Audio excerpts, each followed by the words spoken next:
घरीच माझ्याकडे काही प्लायवूडचे हे तुकडे होते आणि त्यापासून मी हा मस्त टेबल बनवला होता. त्याला चांगलं नेल्सने फिक्स केलं होतं आणि थोडंसं डेकोरेटिव्ह व्हावं म्हणून अशा पद्धतीने थोडीशी पेंटिंग केली, प्लस याच्यासोबत काही मिरर लावलेत.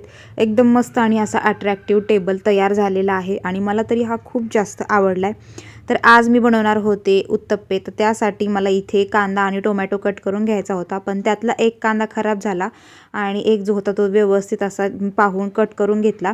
तर कांदा आणि टोमॅटो एकदम बारीक करण्यासाठी मी या चॉपरचा वापर करते आणि हा चॉपर खरंच खूप चांगला आहे आणि मेन म्हणजे कमी वेळेमध्ये जास्त असं चांगलं काम करतो. एकदम बारीक असा कांदा कट होतो.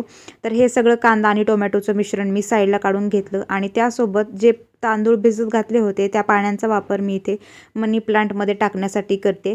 हे चांगलं फर्टिलायझरचं काम करतं आणि यामुळे आपले मनी प्लांट जे आहे ते खूप जास्त ग्रो होतात. तर माझ्याकडे जे एक मनी प्लांट होतं त्यापासून मी असे 4 मनी प्लांट बनवले.